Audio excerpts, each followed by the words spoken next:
तो आज की इस गहन चर्चा में हम एक ऐसे विषय पर बात करने वाले हैं जो मतलब सतह पर देखा जाए तो करीब 2500 साल पुराना लगता है।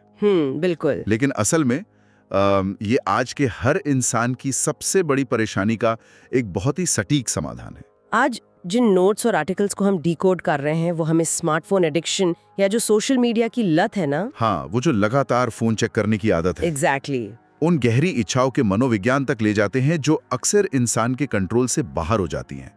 और दिलचस्प बात यह है कि आज की इस पूरी चर्चा का जो आधार है वो एक प्राचीन बौद्ध भिक्षु की कहानी है। और उस कहानी को मशहूर मनोवैज्ञानिक डैनियल गोलमैन की जो थियोरी है इमोशनल इंटेलिजेंस, उसके साथ जोड़कर देखा गया है, जो इस पूरे एनालिसिस का सबसे आकर्षक पहलू है। सही कहा। मतलब कैसे प्राचीन ध्यान विधियां और आज का जो मॉडर्न न्यूरोसाइंस है वो असल में एक ही बात कह रहे हैं। अक्सर लोगों को लगता है कि इच्छाओं या किसी लत पर काबू पाने का मतलब बस खुद को सजा देना है या अपनी भावनाओं को पूरी तरह से मार देना है। बिल्कुल। लेकिन आज हम जिन थ्योरीज पर बात करेंगे वो दिखाती हैं कि भावनाओं के काम करने का जो तरीका है वो इससे बहुत अलग है। और देखिए, ये किसी भी तरह से कोई नैतिक उपदेश नहीं है। ये बस इंसानी दिमाग की उस वायरिंग को समझने की एक कोशिश है जो हमें बार बार अपना फोन चेक करने या किसी पुरानी आदत की तरफ खींच ले जाती है। तो इस पूरी साइकोलॉजी को समझने के लिए सबसे पहले उस ऐतिहासिक घटना पर चलते हैं जो हमारे आज के नोट्स का मुख्य आधार है। कहानी वैशाली राज्य की है, जहां आम्रपाली नाम की एक बेहद खूबसूरत महिला रहा करती थी। वैशाली की नगर वधू। हाँ, उस दौर में उसकी सुंदरता के चर्चे इतने ज्यादा थे कि बड़े बड़े राजा, सम्राट और व्यापारियों से पाने के लिए मतलब किसी भी हद तक जाने को तैयार रहते थे। और इसी वजह से बहुत खून खराबा भी होता था। बिल्कुल। एक समय ऐसा आया जब उसकी वजह से राज्य में खूनी संघर्ष होने लगे। तो इस हिंसा को रोकने के लिए वहां की सिस्टम ने एक बहुत ही अजीब और कह सकते हैं क्रूर फैसला लिया। आम्रपाली को नगर वधू यानी पूरे शहर की दुल्हन घोषित कर दिया गया। और इस नगर वधू शब्द के पीछे का जो मनोवैज्ञानिक दर्द है ना, उसे समझना बहुत जरूरी है इस चर्चा के लिए। बताइए। देखने में ऐसा लग सकता है कि उसके पास अकूत संपत्ति थी, महल थे, सोने के रथ थे और मतलब हर तरह की सुख सुविधा थी। बाहर से तो सब परफेक्ट दिख रहा था। एग्जैक्टली। लेकिन एक इंसान के तौर पर उसकी जो गरिमा थी वो पूरी तरह से छीन ली गई थी। उसे एक व्यक्ति से हटाकर बस एक सार्वजनिक संपत्ति या यूं कहें कि एक ऑब्जेक्ट में बदल दिया गया था। एक वस्तु बना दिया गया था उसे। हाँ, और सालों तक जब किसी इंसान को सिर्फ एक वस्तु की तरह देखा जाता है, जहां लोग सिर्फ अपनी वासना और इच्छाओं की पूर्ति के लिए उसके पास आते हैं, तो वो इंसान अंदर से पूरी तरह टूट जाता है। उसका आत्मसम्मान एकदम खत्म हो जाता है। और ये आत्मसम्मान कैसे वापस आता है? यहीं से इस कहानी का असली मनोविज्ञान शुरू होता है। एक दिन आम्रपाली अपने इस भव्य महल की बालकनी में खड़ी थी। नीचे सड़क से कुछ बौद्ध भिक्षु गुजर रहे थे। और जैसे ही लोगों की नजर आम्रपाली पर पड़ी तो भीड़ में एक अजीब सा पागलपन छा गया। शोर शराबा होने लगा, लोग उसे देखने के लिए धक्का मुक्की करने लगे, जो कि उस समय आम बात रही होगी उसके लिए। बिल्कुल। लेकिन उन भिक्षुओं के समूह में एक युवा भिक्षु ऐसा था जिस पर इस पूरे हंगामे का कोई असर ही नहीं हुआ। वो बिल्कुल शांत था। हाँ, वो बिना ऊपर देखे, बिना किसी हलचल के अपनी ही शांति में चलता रहा। ये जो पल है ना, ये इमोशनल रेगुलेशन का एक बहुत ही क्लासिक उदाहरण है। सोचिए, एक तरफ वो पूरी भीड़ है जो अपने बाहरी ट्रिगर्स के कंट्रोल में है। जैसे ही कुछ आकर्षक देखा, दिमाग ऑटो पायलट मोड पर चला गया। बिल्कुल।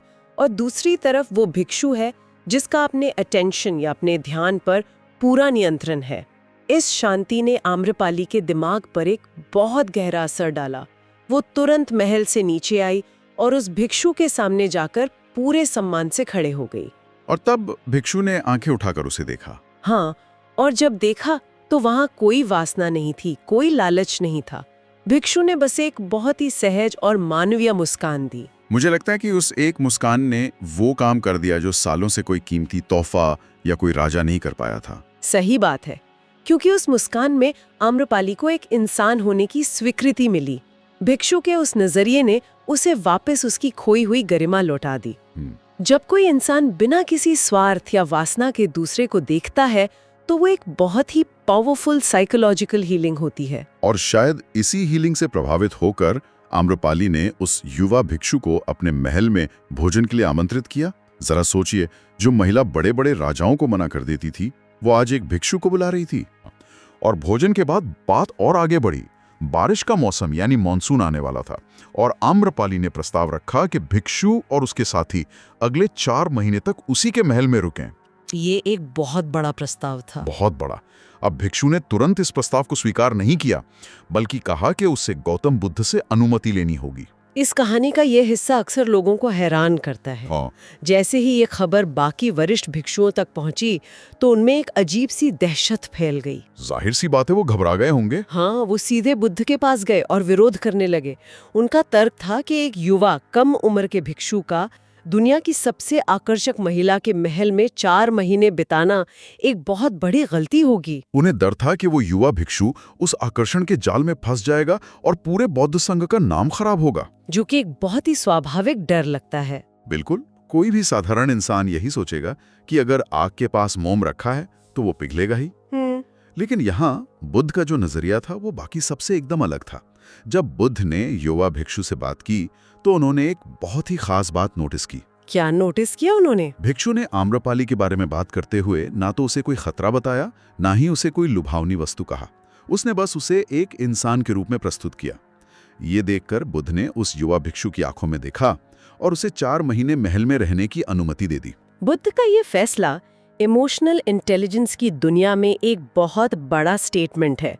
उन्होंने उन डरे हुए वरिष्ठ भिक्षुओं को एक बहुत गहरी बात समझाई कि अगर ध्यान सिर्फ जंगल में काम आए तो उसका क्या फायदा। एग्जैक्टली। उनका कहना था कि अगर ध्यान और साधना सिर्फ जंगल की शांति में ही काम आती है और असली दुनिया की चुनौतियों के सामने टूट जाती है तो उस साधना का कोई मोल ही नहीं है। ये उस युवा भिक्षु के लिए एक अल्टीमेट टेस्ट था। हाँ, अगर वो वहां से हार कर आता है तो इसका मतलब है कि उसे और सीखना है। अगर कोई बाहरी दुनिया के आकर्षण से भागकर खुद को सुरक्षित समझ रहा है तो असल में वो सुरक्षित नहीं है, वो सिर्फ डरा हुआ है। और फिर वो 4 महीने कैसे बीते महल के बंद दरवाजों के पीछे क्या हुआ ये किसी को नहीं पता था। बाहर वरिष्ठ भिक्षुओं ने तो जैसे उम्मीद ही छोड़ दी थी। उन्हें यकीन था कि वो भिक्षु अब कभी लौट कर नहीं आएगा। लेकिन 4 महीने बाद जो हुआ वो इस कहानी का सबसे बड़ा टर्निंग पॉइंट है। मॉनसून खत्म हुआ और वो युवा भिक्षु वापस लौटा, लेकिन इस बार वो अकेला नहीं था। उसके पीछे एक और व्यक्ति चल रहा था। हाँ, उसके ठीक पीछे एक और व्यक्ति भिक्षु के कपड़े पहने चल रहा था और वो कोई और नहीं बल्कि आम्रपाली थी। ये एक ऐसा मोमेंट है जो इंसान की दिमागी क्षमता और भावनात्मक बुद्धिमत्ता की असली ताकत को दिखाता है। जिस महिला को दुनिया की कोई दौलत, कोई ताकतवर राजा या कोई बाहरी आकर्षण बदल नहीं पाया, उसे एक इंसान की आंतरिक शांति और इमोशनल इंटेलिजेंस ने पूरी तरह बदल दिया। कुछ छोड़कर भिक्षु का जीवन अपना लिया था। ये सुनने में किसी जादू जैसा लगता है और यही सवाल उस समय भी सबके मन में था कि आखिर उन 4 महीनों में ऐसा क्या हुआ।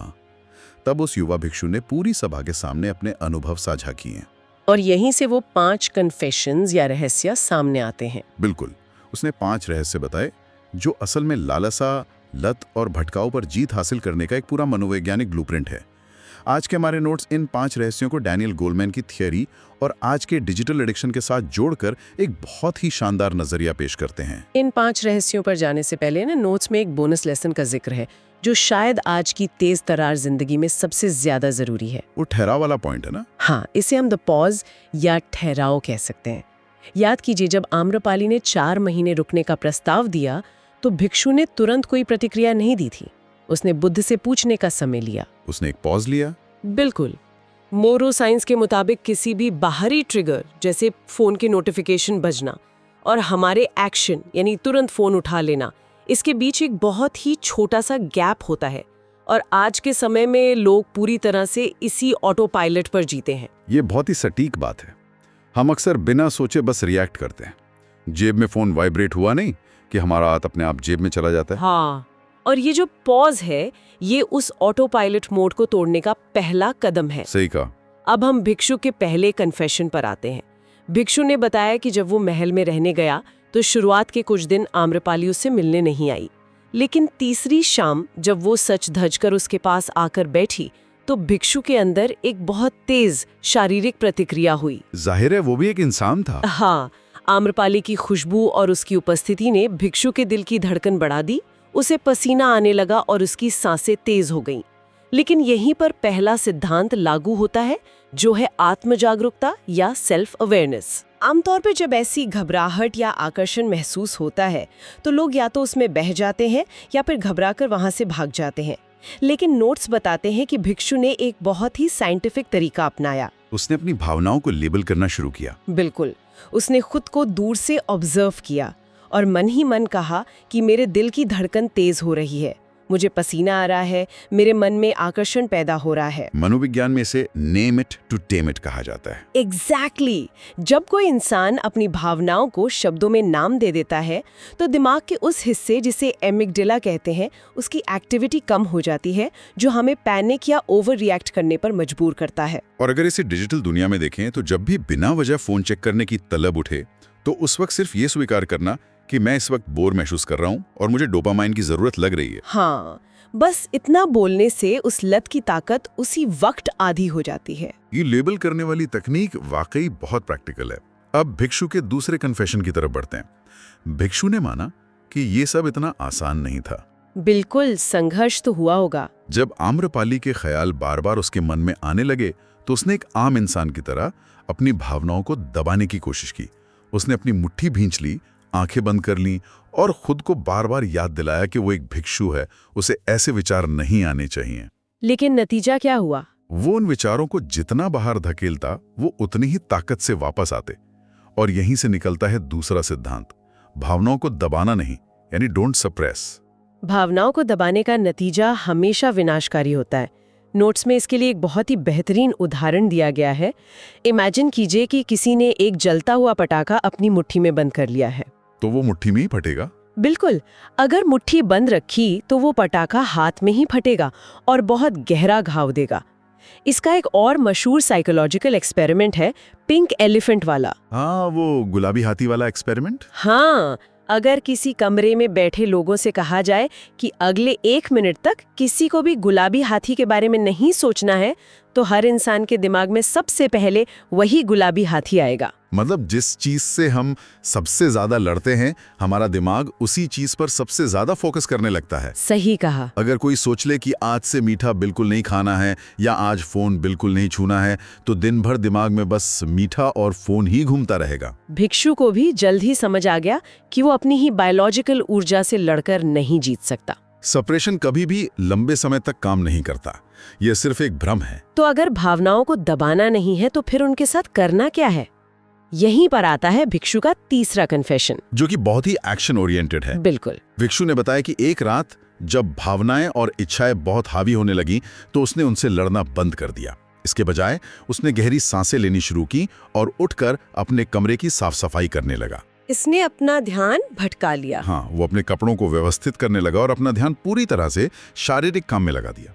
यह है तीसरा सिद्धांत, ऊर्जा की दिशा बदलना या रीडायरेक्टिंग एनर्जी। इस पॉइंट को नोट्स में नेपोलियन हिल की मशहूर किताब थिंक एंड ग्रो रिच के सेक्सुअल ट्रांसम्यूटेशन के सिद्धांत से जोड़ा गया है, जो कि ऊर्जा के रूपांतरण पर बात करता है। हाँ, विज्ञान का एक बुनियादी नियम है कि ऊर्जा को कभी भी नष्ट नहीं किया जा सकता, उसे सिर्फ एक रूप से दूसरे रूप में बदला जा सकता है। हमारे अंदर उठने वाली कोई भी तीव्र इच्छा, चाहे वो वासना हो, गुस्सा हो या सोशल मीडिया पर वैलिडेशन पाने की भूख हो, वो असल में एक बहुत ही ताकतवर कच्ची ऊर्जा है, रॉ एनर्जी है। बिल्कुल। और भिक्षु ने समझ लिया कि इस ऊर्जा को खत्म नहीं किया जा सकता, इसे किसी दूसरे काम में इस्तेमाल करना होगा। ये तो ऐसा है जैसे किसी तेज बहती नदी के पानी को बांध बनाकर रोकेंगे तो बाढ़ आ जाएगी, लेकिन अगर उस पानी की दिशा मोड़कर टरबाइन की तरफ कर दें तो बिजली पैदा हो जाएगी। बहुत ही सटीक उपमा है ये। आधुनिक जिंदगी में जब कोई ट्रिगर महसूस हो, जब लगे कि स्क्रीन टाइम बहुत बढ़ रहा है और कंट्रोल नहीं हो रहा, तो उस वक्त उस ऊर्जा को शारीरिक व्यायाम, जिम जाने या कोई क्रिएटिव काम करने में लगाना पड़ता है। एकदम सही। और इसी के साथ हम चौथे सिद्धांत पर पहुंचते हैं, जो शायद न्यूरोसाइंस के नजरिए से सबसे ज्यादा गहरा है। वो नजरिया बदलने वाला पॉइंट। हाँ, दूसरे महीने के अंत तक भिक्षु ने आम्रपाली से दूर भागना बंद कर दिया था। उसने उसे अपने पास बिठाया और उसकी आंखों में देखा, लेकिन इस बार वो उसे किसी लुभावनी वस्तु के तौर पर नहीं देख रहा था। उसने उस बाहरी सुंदरता के पीछे का दर्द देखा। बिल्कुल, उसने ध्यान से देखा कि उस बेदाग सुंदरता के पीछे एक ऐसा इंसान छुपा है जिसने बचपन से लेकर आज तक सिर्फ इस्तेमाल होना ही देखा है। भिक्षु को उस महिला के अकेलेपन और उसके दर्द का एहसास हुआ उसके अंदर आम्रपाली के प्रति एक गहरी सहानुभूति और करुणा जाग उठी। और इसे ही कहते हैं रीफ्रेमिंग या अर्थ बदलना। ये नजरिया बदलते ही पूरा खेल बदल गया। जो चीज कल तक वासना जगा रही थी वो आज करुणा जगा रही थी। इसके पीछे का जो विज्ञान है वो बहुत दिलचस्प है। जब हम किसी चीज को इच्छा की वस्तु के रूप में देखते हैं तो हमारे दिमाग का डोपामाइन सर्किट एक्टिव होता है जो हमें उसे पाने के लिए बेचैन करता है। लेकिन जब हम उसी चीज या इंसान के प्रति सहानुभूति महसूस करते हैं, एम्पैथी महसूस करते हैं, तो हमारा प्री फ्रंटल कॉर्टेक्स एक्टिव हो जाता है जो हमारे डोपामाइन सर्किट को शांत कर देता है। डिजिटल लाइफ में भी यह रिफ्रेमिंग बहुत काम आती है। मान लीजिए इंस्टाग्राम पर कोई बहुत ही परफेक्ट या लग्जरी लाइफस्टाइल वाली फोटो सामने आती है जिसे देखकर अंदर हीन भावना या जलन पैदा होती है। तो उस वक्त अगर कोई ये सोच ले कि इस एक परफेक्ट फोटो के पीछे घंटों की एडिटिंग, कई रीटेक और शायद एक बहुत ही खोखली वास्तविकता छिपी है, तो वो फोटो ट्रिगर करना बंद कर देती है। हम उस कंटेंट का अर्थ ही बदल देते हैं। सही कहा। और अब आते हैं 5वें और अंतिम कन्फेशन पर, जो कि इस पूरी प्रक्रिया का आखिरी चरण है। हाँ, तीसरे महीने तक भिक्षु के अंदर की वो सारी कच्ची ऊर्जा जो शुरुआत में आकर्षण के रूप में पैदा हुई थी, अब पूरी तरह से एक बड़े मकसद में बदल चुकी थी। भिक्षु ने सोचा कि आम्रपाली की इस आंतरिक पीड़ा को दूर करने के लिए उसे ध्यान और साधना सिखानी चाहिए। उसने अपनी सारी ऊर्जा आम्रपाली का जीवन सुधारने में लगा दी और यही 5वां सिद्धांत है, गिव इट अ पर्पस, यानी एक उद्देश्य देना। इसका मतलब ये हुआ कि इमोशनल इंटेलिजेंस का लक्ष्य हमें एक रोबोट बनाना नहीं है जिसमें कोई फीलिंग्स ही ना हो। बिल्कुल नहीं। इमोशनली इंटेलिजेंट इंसान के अंदर भी डर, गुस्सा और इच्छाएं होती हैं, लेकिन फर्क सिर्फ इतना है कि वो इन भावनाओं के आगे घुटने नहीं टेकता। वो उस ऊर्जा का इस्तेमाल अपने जीवन के किसी बड़े और सकारात्मक उद्देश्य को पूरा करने के लिए करता है। भिक्षु ने अपनी भटकाने वाली ऊर्जा को एक शिक्षक की ऊर्जा में बदल दिया और नतीजतन आम्रपाली का पूरा जीवन बदल गया। इन 5 सिद्धांतों ने मतलब ठहराव लेना, भावनाओं को पहचानना, उन्हें न दबाना, ऊर्जा की दिशा मोड़ना, नजरिए को रीफ्रेम करना और एक बड़ा उद्देश्य खोजना, इन्होंने उस कहानी का अंत हमेशा के लिए बदल दिया। और स्रोत में इस कहानी का अंत गौतम बुद्ध के एक बहुत ही गहरे संदेश के साथ होता है। हाँ, जब बुद्ध से पूछा गया कि उन वरिष्ठ भिक्षुओं का डर क्यों गलत साबित हुआ, तो बुद्ध ने कहा कि वे वरिष्ठ भिक्षु असल में आम्रपाली से डर ही नहीं रहे थे। वो किससे डर रहे थे? वे अपने खुद के मन में दबी हुई वासनाओं और कमजोरियों से डर रहे थे। ये आज के समाज का एक बहुत बड़ा सच है। इंसान अक्सर उन चीजों से भागता है जो उसे अंदर से कमजोर महसूस कराती हैं। बुद्ध का वो मशहूर कथन यहाँ बिल्कुल फिट बैठता है कि हजारों युद्धों में दूसरों को जीतने से कहीं बेहतर है खुद पर विजय प्राप्त करना। जो इंसान अपनी भावनाओं से भागता है वो कभी आजाद नहीं हो सकता। आजादी भावनाओं को समझने और उन्हें ट्रांसफॉर्म करने में है। यह वाकई एक बहुत ही शानदार विश्लेषण है, लेकिन यहाँ पर आज के नोट्स का एक और मेटा पहलू भी सामने लाना जरूरी है। हाँ, वो जो कमर्शियल एंगल है। बिल्कुल। हम इस पूरी कहानी और साइकोलॉजी को जिस आर्टिकल या स्रोत के जरिए डिस्कस कर रहे हैं, उसका अपना एक बहुत ही दिलचस्प आधुनिक एजेंडा है। ये देखना बहुत दिलचस्प है कि इस कंटेंट को बनाने वाले क्रिएटर्स ने इतनी गहरी और प्राचीन फिलॉसफी का इस्तेमाल एक बहुत ही आधुनिक समस्या के समाधान को प्रमोट करने के लिए किया है। नोट्स के अंत में बताया गया है कि कैसे वे इन मानसिक तकनीकों का इस्तेमाल करके समरी बोर्ड नाम की अपनी एक सब्सक्रिप्शन सर्विस और लाइव सेशंस ऑफर कर रहे हैं। उनका उद्देश्य लोगों को डिजिटल एडिक्शन और स्मार्टफोन की लत से बाहर निकालना है। और यह इस बात का एक बेहतरीन उदाहरण है कि कैसे आज की दुनिया में प्राचीन ज्ञान को आज की नई बीमारियों जैसे डिजिटल डिस्ट्रैक्शन के लिए एक व्यापारिक या कमर्शियल टूलकिट के रूप में पैकेज किया जा रहा है। ये एक बहुत ही स्मार्ट तरीका है। जो समस्या तकनीक ने पैदा की है उसका समाधान वो इंसान के अंदर ही ढूंढ रहे हैं। सही कहा। तो चलिए आज की इस लंबी और गहरी चर्चा को समेटते हैं। हमने देखा कि कैसे 2500 साल पहले की एक घटना आज के दौर में हमारे हाथ में मौजूद स्मार्टफोन की लत का इलाज बता सकती है। असली लड़ाई उस डिवाइस से नहीं है। असली लड़ाई उस डिवाइस की तरफ खींचने वाली हमारी अपनी भावनाओं से है। इस चर्चा को खत्म करते हुए एक बहुत ही गहरा सवाल जहन में आता है जिस पर विचार करना बहुत जरूरी है। वो सवाल क्या है? देखिए, हर इंसान की जिंदगी में कोई ना कोई आम्रपाली जरूर मौजूद है। वो कोई स्मार्टफोन हो सकता है, हर 5 मिनट में सोशल मीडिया चेक करने की बेकरारी हो सकती है, या कोई ऐसी आदत हो सकती है जो हमें बार बार हमारे रास्ते से भटकाती है। हम हमेशा उस आकर्षण से डरते हैं, उसे दबाने की कोशिश करते हैं या उससे भागते हैं। लेकिन असली सवाल ये नहीं है कि हम उस आकर्षण से कैसे बचें। असली सवाल ये है कि क्या हम अपने अंदर उठने वाली उस बेचैन ऊर्जा को पहचान कर उसे किसी ऐसे बड़े उद्देश्य में बदलने का साहस रखते हैं जो ना सिर्फ हमारी बल्कि हमारे आसपास के लोगों की भी दुनिया बदल दे। ये सवाल वाकई किसी को भी सोचने पे मजबूर कर सकता है। खुद से भागने के बजाय खुद को ट्रांसफॉर्म करना ही असली जीत है। इसी गहरे और विचारोत्तेजक विचार के साथ हम आज की इस गहन चर्चा को यहीं रोकते हैं। मानव मन की ऐसी ही जटिलताओं और दिलचस्प पहलुओं के साथ फिर मिलेंगे।